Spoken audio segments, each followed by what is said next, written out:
Hi, I'm Irving, and I'm an Adamaniac. That girl, that girl, that girl, that girl.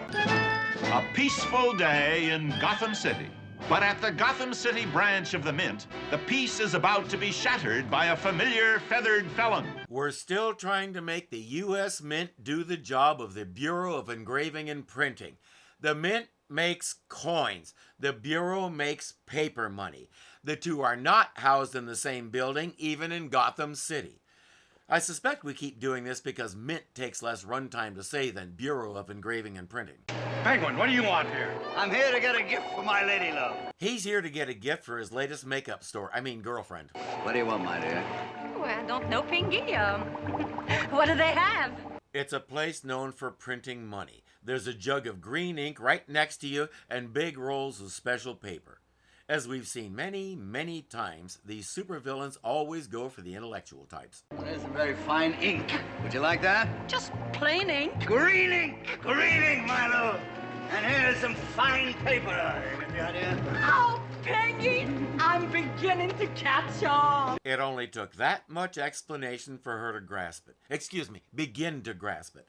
Penguin's definitely got a Mensa candidate in this one. Here's some money! Wheelbarrows full of money! That would be the stupidest, most inefficient way a printing company could ever move their product as it comes off the press. So naturally, that's how a government agency does it. At stately Wayne Manor, Barbara Gordon has just been appointed chairman, that's how the commissioner phrased it, of the city's Anti-Littering League. So her first act was to come over and try to enlist the help of millionaire Bruce Wayne and his youthful ward Dick Grayson. It's illegal to call them anything else. The city actually passed a law. Never hurts to remind anyone of the litter basket. Gosh, yes. A clean city is a healthy city. Then we can count on your support. Of course. It has nothing to do with the fact that she's so hot for Bruce she can't stand herself, or that her dad has been trying to get a thing going between the two of them ever since Barbara got back to town. No, this is all about litter. There's a call for Gordon about the Penguin invading the Mint. Gordon says, call Batman and hold the two phones together. Alfred and Bruce concoct a reason for Bruce to leave the room, and hopefully Bruce's study really is soundproof. Maybe I didn't work it right. It has exactly one button. That may be a bit much for O'Hara. 2 hours later, when he gets it sorted out, he tells Batman what's going on. Is he still in the Mint, Chief? No, drat the luck. He's already made his escape. Then what are you doing there? Why aren't you at the scene of the crime? This is what happens when it takes you 2 hours to figure out a one-button phone. I can't believe the city pays you and doesn't pay me since I do all the work. You know what? That's it. I'm on strike. Fair wages for Batman. Fair wages for Batman. Fair wages...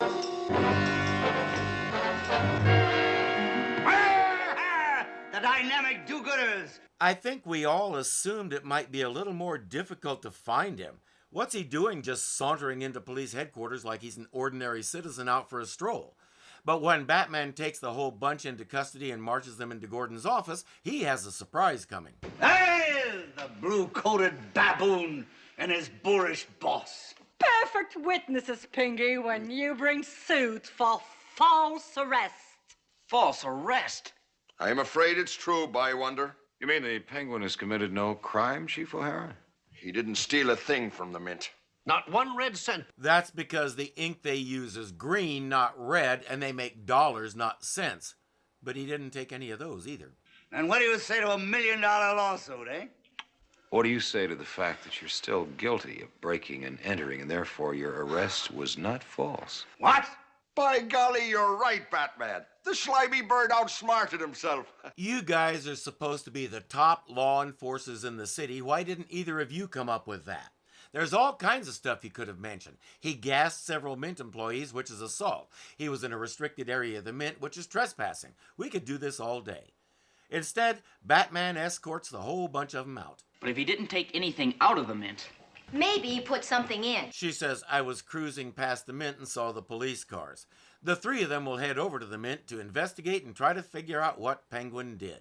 Several Mint employees are still asleep. Batman says Penguin gas wears off quickly, so he must have used something else on them. Take a look, Robin. Looks like a bunch of miniature tadpoles, Batman. I'll tell you more when you're older. Batgirl? Bacteria. They seem to be of the species Somnophilia.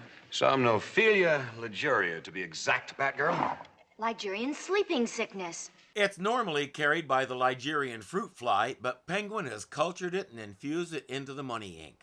A shipment already went out to Gotham National Bank, and we'll learn that $13,000 of it is already in circulation. Batgirl is headed to the bank to stop that. There's one small supply of B6 vaccine, the only protection known against Ligurian sleeping sickness, at the Gotham Hospital. Penguin is already there. Hurry up with that hypo.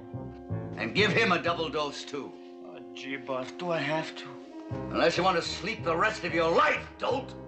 There is no fun in that, is there, dustbag? She figured that out all by herself and even remembered his name, especially since it's printed in big letters on his shirt.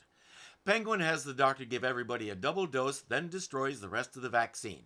The only place to find more is in Liguria, and it'll take 24 hours to have some shipped from there. Those 4 are the only people in Gotham City protected against the sleeping sickness. You're not protected against a good right jab, you slimy bird. It's Betty Bye for you, Penguin. Nobody catches the penguin sleeping, dynamic dreamers. Try this on for size. As usual, they'll stand there and talk long enough for him to do something. If they act like actual police, grab him and cuff him and then talk, none of this happens. And where's the fun in that? He has 3 Ligurian fruit flies in that tin. He sets them loose and makes his escape. The fruit flies paused and went, "Thank you." Missed. They're too fast, Batman. What about the insecticide bat bomb? I left it in the Batmobile. We're dealing with a major threat involving biting insects. Who knew we'd need insecticide? But we dare not open that door until all 3 of these flies are dead.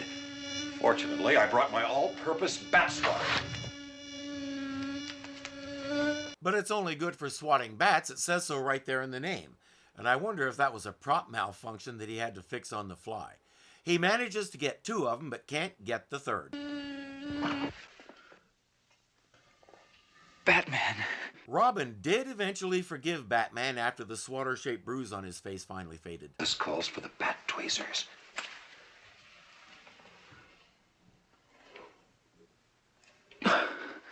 It's a good thing they were bat tweezers. With regular tweezers, he would have taken a big chunk of Robin's nose off with the fly. It's still alive, so he'll put it in a little vial for study later. There are no air holes in the vial, so it won't still be alive by the time they get back to the Batcave, but being alive is not as important as not being bitey. At the bank, they learn that they're too late. Batman calls Commissioner Gordon and tells him to put out an emergency message. Nobody is to handle money in Gotham City. Isn't that rather drastic, Batman? There's no other way, Commissioner. Yes, there is. Put out a call for anybody who got cash from Gotham National Bank today to return the cash to the bank, but only handle it with gloves. The bank will happily replace the cash with bills that are not infected. $13,000 isn't that much when you consider the size of Gotham City and the transactions the bank processes every day. It's not that hard. At least not until Batman gets his hands on it. We interrupt our music to bring you a special bulletin. Some of the money in Gotham City has been infected with a deadly tropical disease. Any contact with money now circulating in Gotham City may be extremely dangerous. They're not.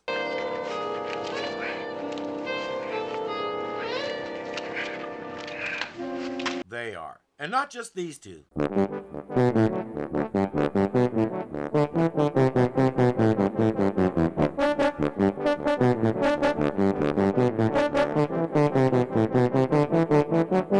Within moments, the streets are covered in discarded cash. That anti-litter league of barbers is off to a great start. Where are they? Oh wait, there they are, on the job.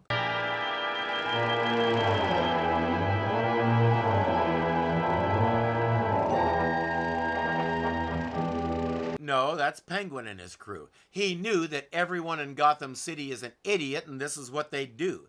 Now it's all his. Finders keepers. Consider your collecting career over, Penguin.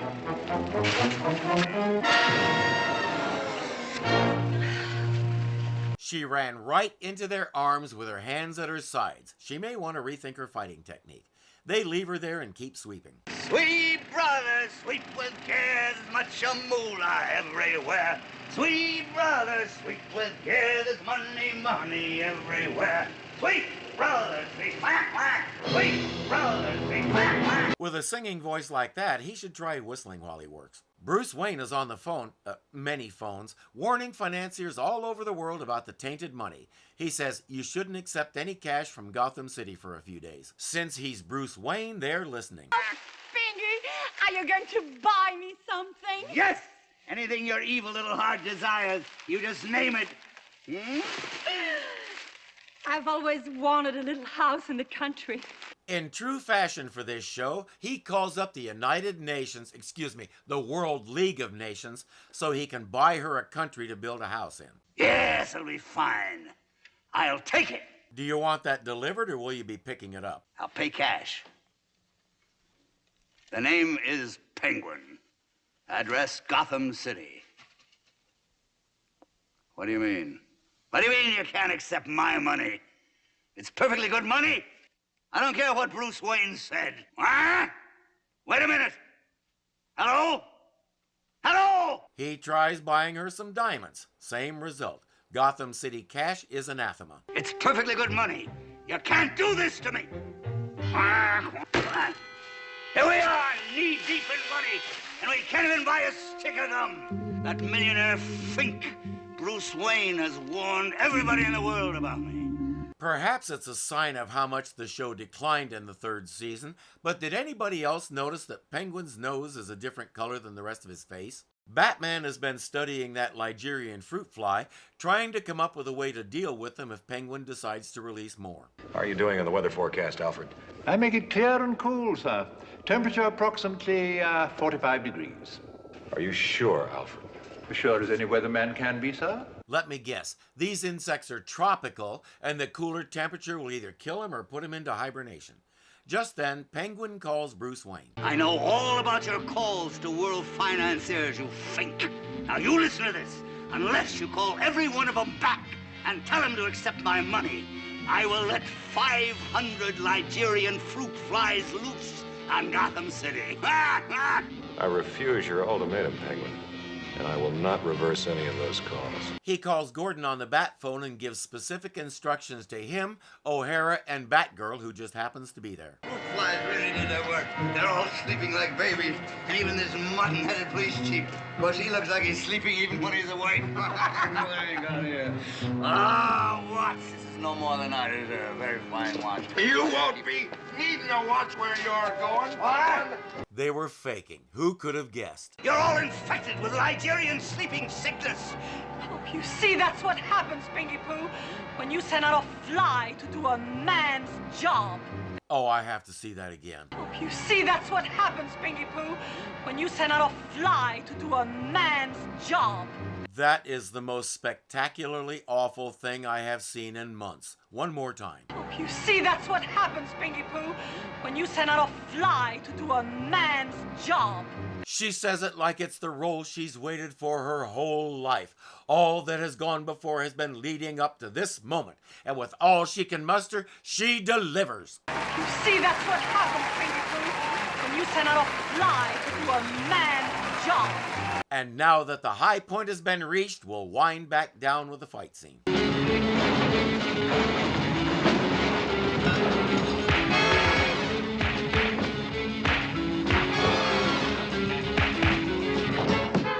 Suddenly, Penguin has 4 more henchmen. The 2 with names are Dustbag and Pushbroom. The other 4 are glad Penguin didn't give them names. By the time it's over, the 6 henchmen are down and the girl is who knows who cares where. And Penguin? No! Take your fumbling fingers off my person. Butt first in a trash barrel. That'll do. Batman, you use a foul trick to murder those innocent fruit flies. They're flies and they carry a deadly disease. Murder's kind of a strong word for eradicating a dangerous pest, especially an invasive species. But they didn't murder the flies anyway. You murdered them, Penguin, when you let them out. My recent research on Ligurian fruit flies has proved conclusively that Gotham City's 45-degree temperatures was too low for them to survive, and they died of hypothermia the moment you let them out. caused an inversion of air layers. Which in turn raised the atmospheric pressure and crushed the flies to death. Or that. Wait, what? Robin says not only that, but by having the doctor give you a double dose of the B6 vaccine, you've probably contracted Ligurian sleeping sickness yourself. This will be the last time Burgess Meredith entertains us with his rendition of the Penguin. It's time to turn him loose a little. And me? That's impossible. That's impossible. That's impossible. That's impossible. Good night, sweet penguin. Sleep well. Thanks for all the crazy schemes and great lines. Gordon and O'Hara arrive as soon as the action is done, right on schedule. They're making bad puns about stopping the penguin cold. Because the cold stopped the flies. Stop cold. Oh, never mind. How did you know it would be cold? I consulted a very reliable weather forecaster, Commissioner, who predicted that today would be clear and cool. Well, he was certainly right about it being cool, but those clouds up there don't look very clear. After all, even the best of weathermen is entitled to an occasional miss. The epilogue teaser just tells us 2 women are visiting Shame in prison, so there's nothing to say about it. The explanation for how the fruit flies died is absurd, but aside from that, this was a fun episode. I want to know how all those people plan to pay their bills, buy food, put gas in their cars, and all the rest when they dumped all their money out the window, but that's their problem.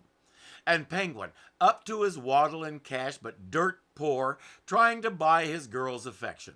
She's a gold digger all the way. If she thought Batman could buy her more stuff, she'd change sides so fast her eyelashes would fall off. And when Penguin called the World League of Nations to buy her a country, I want to know which country, how much he was going to pay for it, and most important, who was he going to pay it to? Does the World League of Nations own all the countries of the world? You just pay a price and they hand you a deed? If that's the case, somebody put me in touch with them. I want to buy Uruguay. No special reason, it's just fun to say. Uruguay, Uruguay. I'm not a Guay, Uruguay. I'm Irving, and I'm an Adamaniac.